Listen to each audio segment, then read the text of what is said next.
വളരെ പ്രോമിസിംഗ് ആയ ഒരു ചെറുപ്പക്കാരനെതിരെ ഒരു കേസ് വന്നപ്പോൾ അദ്ദേഹത്തിൻ്റെ അസൂയാവഹമായ വളർച്ചയിൽ വിഷമം തോന്നിയ ആരുടെയോ പണിയായിരിക്കും എന്നാണ് ആദ്യം കരുതിയത്. കാരണം അതൊക്കെ പതിവുള്ളതാണല്ലോ. നമ്മുടെ സമൂഹത്തിൽ കേൾക്കുന്ന പല കേസുകളും പലതും ഫേക്കാണ് എന്നൊക്കെ പിന്നീട് മനസ്സിലാകുന്ന അനുഭവം നമുക്കുള്ളതുകൊണ്ടാണ് അങ്ങനെയാവുമോ എന്ന ഒരു ശങ്ക രാഹുൽ മാങ്കൂട്ടത്തിലിൻ്റെ കാര്യത്തിൽ ഉണ്ടായത്. കാരണം രാഹുൽ മാങ്കൂട്ടത്തിലിനെ പറ്റി നമുക്കെല്ലാവർക്കും അറിയാം. വളരെ ചെറുപ്പക്കാരനാണ്. മാധ്യമങ്ങളിലൂടെ അന്തിചർച്ചകളിൽ ഇടപെട്ട് വളരെ കണിശമായി, കൃത്യമായി, വളരെ സ്റ്റഡീഡായി കാര്യങ്ങൾക്ക് ഉരുളയ്ക്കുപ്പേരി കണക്ക് മറുപടി കൊടുക്കുന്ന രാഹുൽ മാങ്കൂട്ടത്തിൽ എന്ന ടെലിവിഷൻ സ്റ്റാർ ഒരു ഘട്ടത്തിൽ വലിയ റേറ്റിംഗ് ഉള്ള ചർച്ചയിൽ പങ്കെടുക്കുന്നവരിൽ ഏറ്റവും കൂടുതൽ ശ്രദ്ധേയനായ ഒരു ചെറുപ്പക്കാരനായിരുന്നു.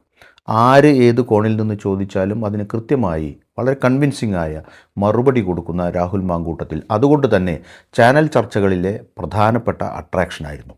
എന്നാൽ ആ ആനുകൂല്യം മുതലെടുത്തുകൊണ്ട് സംഘടനയുടെ പല ചവിട്ടുപടികൾ കയറിപ്പോയ യൂത്ത് കോൺഗ്രസിൻ്റെ സംസ്ഥാന അധ്യക്ഷൻ വരെയായ രാഹുൽ മാങ്കൂട്ടത്തിൽ ഒടുവിൽ നമുക്കറിയാം പാലക്കാട് നടന്ന ഏറ്റവും ശ്രദ്ധേയമായ ഒരു ഉപതെരഞ്ഞെടുപ്പ്.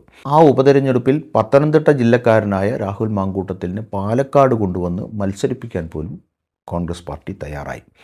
അങ്ങനെ ആ തെരഞ്ഞെടുപ്പിൽ വലിയ ഭൂരിപക്ഷത്തിന്, നേരത്തെ ഷാഫി പറമ്പിൽ നേടിയതിനേക്കാൾ പല മടങ്ങ് ഭൂരിപക്ഷത്തിന് പാലക്കാട് നിയോജക മണ്ഡലത്തിൽ നിന്ന് രാഹുൽ മാങ്കൂട്ടത്തിൽ തിരഞ്ഞെടുക്കപ്പെടുകയും ചെയ്തു.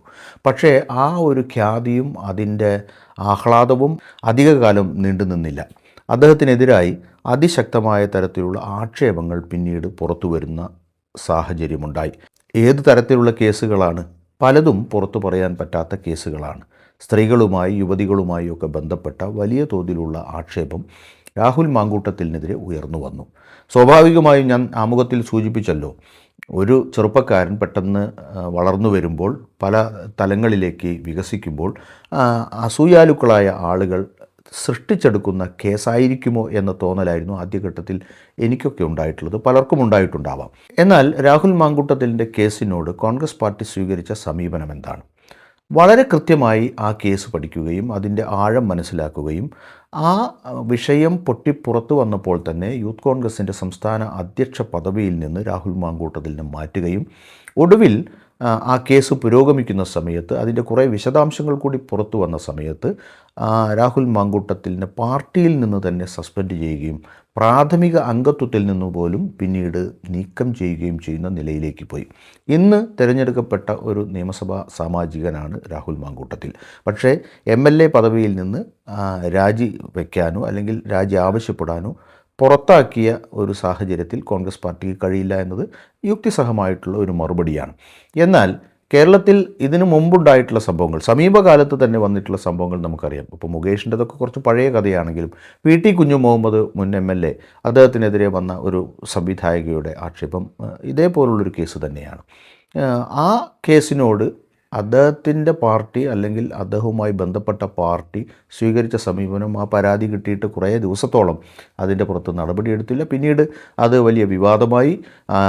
കേസ് എടുക്കേണ്ടി വന്നു. കേസ് കോടതിയിലെത്തി. കോടതിയിൽ മുൻകൂർ ജാമ്യാപേക്ഷ സമർപ്പിച്ചു. മുൻകൂർ ജാമ്യം അനുവദിച്ചു. സ്റ്റേഷനിൽ ചെന്ന് സറണ്ടർ ചെയ്ത് ജാമ്യം നേടി ഇപ്പോൾ PT കുഞ്ഞു മുഹമ്മദ് പുറത്തിറങ്ങിയിരിക്കുകയാണ്. ഞാൻ പറഞ്ഞു വരുന്നത്, ഇപ്പോൾ ഈ അടുത്ത ദിവസം വീണ്ടും പാലക്കാട് വെച്ച് രാഹുൽ മാങ്കൂട്ടത്തിലിനെ അറസ്റ്റ് ചെയ്തു മറ്റൊരു കേസിൽ.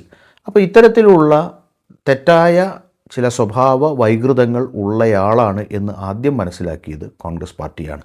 അതുകൊണ്ട് തന്നെ രാഹുൽ മാങ്കൂട്ടത്തിൽ എന്ന് പറയുന്ന പ്രോമിസിംഗ് ആയ ഒരു ചെറുപ്പക്കാരനോട് ഒരിക്കലും നഷ്ടപ്പെട്ടുകൂടാ എന്ന് പല കോണുകളിൽ നിന്ന് ആളുകൾ പറയുന്ന, കാരണം രാഷ്ട്രീയ കക്ഷികളിൽ ഇത്രമാത്രം കഴിവും പ്രാപ്തിയുമൊക്കെയുള്ള ചെറുപ്പക്കാരെ കിട്ടുക വളരെ പ്രയാസമാണ്. അപ്പോൾ അങ്ങനെ ഉള്ള ഒരു ചെറുപ്പക്കാരനെ കൈവിടരുത് എന്ന തരത്തിൽ പല കോൺഗ്രസ്സുകാർക്കും സെൻറ്റിമെൻറ്റ്സ് ഉണ്ടായിരുന്നു. പലരും ഒളിഞ്ഞും തെളിഞ്ഞും സാമൂഹ്യ മാധ്യമങ്ങൾ വഴിയുമൊക്കെ അത്തരത്തിൽ രാഹുൽ മാങ്കൂട്ടത്തിലിനെ ആരോപപ്പെടുത്തിയതാണ്, രാഹുൽ മാങ്കൂട്ടത്തിൽ പെട്ടുപോയതാണ്, അല്ലെങ്കിൽ രാഹുലിനെതിരായി ഉന്നയിക്കുന്ന ആരോപണങ്ങളൊന്നും ശരിയല്ല എന്നുള്ള തരത്തിലൊക്കെ പലരും അദ്ദേഹത്തോടുള്ള ഇഷ്ടം കൊണ്ടും അദ്ദേഹത്തോടുള്ള സ്നേഹം കൊണ്ടുമൊക്കെ പ്രചരിപ്പിക്കുന്ന സാഹചര്യമുണ്ടായിരുന്നു.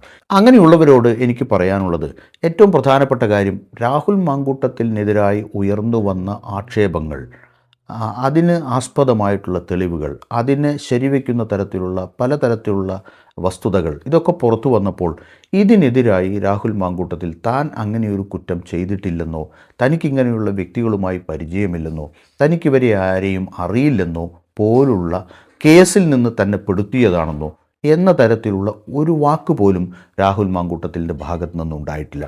ആ ആരോപണങ്ങളെല്ലാം, ആ ആക്ഷേപങ്ങളെല്ലാം താൻ ചെയ്തതാണ് എന്ന മട്ടിൽ അതിനോട് മൗനം പാലിക്കുന്ന സമീപനമാണ് രാഹുൽ മാങ്കൂട്ടത്തിൻ്റെ ഭാഗത്തു നിന്നുണ്ടായത്.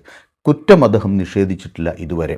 അതുകൊണ്ട് തന്നെ കോൺഗ്രസ് പാർട്ടി രാഹുൽ മാങ്കൂട്ടത്തിൻ്റെ കാര്യത്തിൽ എടുത്ത തീരുമാനത്തിൽ അദ്ദേഹത്തെ സ്നേഹിക്കുന്നവർക്ക് ഇനി വേദനിക്കേണ്ട കാര്യമില്ല. ഇത്രയൊക്കെ കാര്യങ്ങൾ പുറത്തു വന്നിട്ടും ഇനിയും രാഹുൽ മാങ്കൂട്ടത്തിനെ സ്നേഹിക്കുന്നവരായി ആരെങ്കിലും ഉണ്ടെങ്കിൽ അവരോട് പറയാനുള്ളത് നിയമം നിയമത്തിൻ്റെ വഴിക്ക് പോകട്ടെ എന്നാണ്. ആരും ആരെയും പെടുത്തിയതായി നമുക്ക് കണക്കാക്കാൻ കഴിയില്ല. കാരണം കുറ്റം രാഹുൽ മാങ്കൂട്ടത്തിൽ നിഷേധിച്ചിട്ടില്ല. ഇവരെ ആരെയും ബന്ധമില്ല എന്നോ ഇവരുമായൊന്നും ഇടപാടുകളില്ല എന്നോ അദ്ദേഹം ആരോടും പറഞ്ഞിട്ടില്ല.